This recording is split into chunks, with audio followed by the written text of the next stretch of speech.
Bonjour à tous. Aujourd'hui, nous allons corriger ensemble le premier exercice de l'examen du bac marocain 2024, session normale, branche sciences physiques. Cet exercice porte sur un sujet très important.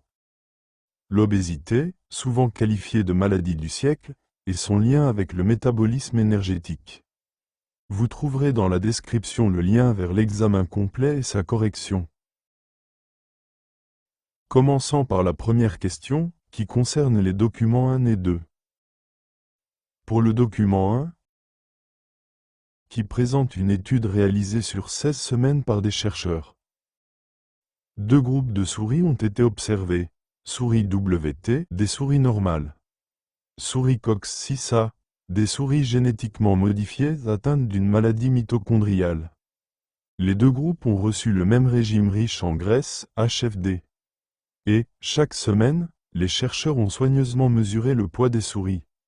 Les résultats de cette étude sont représentés par le document 1. On remarque sur la figure que le poids des souris WT augmente rapidement pour atteindre environ 45 grammes après 16 semaines. Alors que les souris COX-6A maintiennent un poids faible, autour de 25 grammes, malgré le même régime alimentaire. Le document 2 représente les résultats de la mesure de l'activité enzymatique des complexes de la chaîne respiratoire mitochondriale. On remarque sur le document que les souris COX-6A présentent une activité enzymatique très réduite au niveau du complexe 4, environ 4 fois plus faible que celle des souris WT. Pour les autres complexes, les niveaux d'activité sont similaires dans les deux groupes. De ces données, on peut proposer l'hypothèse suivante. La réduction spécifique de l'activité du complexe 4 pourrait être responsable de la protection contre l'obésité chez les souris COX-6A.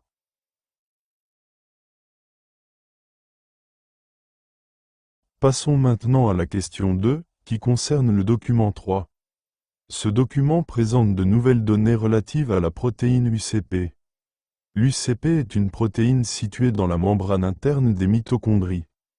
Elle agit comme un canal qui augmente la perméabilité aux protons, ce qui entraîne une dissipation de l'énergie sous forme de chaleur plutôt que la production d'ATP.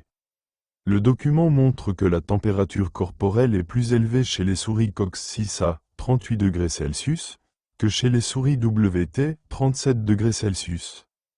De plus, la quantité d'UCP est plus importante chez les souris COX-6A que chez les souris WT.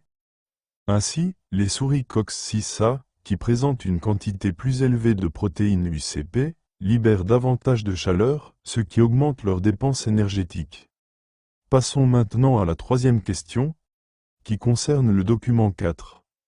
Ce document, comme vous le voyez, illustre le fonctionnement de la chaîne respiratoire mitochondriale, en mettant en évidence le rôle de la protéine UCP. Alors, comment ça marche normalement ? Cette simulation doit nous permettre de visualiser et de comprendre ce phénomène. Eh bien, les protons traversent les complexes de la chaîne respiratoire, de la matrice vers l'espace intermembranaire. Ça crée un gradient de protons, une sorte de réserve d'énergie. Et cette énergie est utilisée par l'ATP synthase pour produire de l'ATP. Mais, chez les souris COX-6A, il y a un problème. L'activité du complexe 4 est diminuée, ce qui perturbe tout ce processus.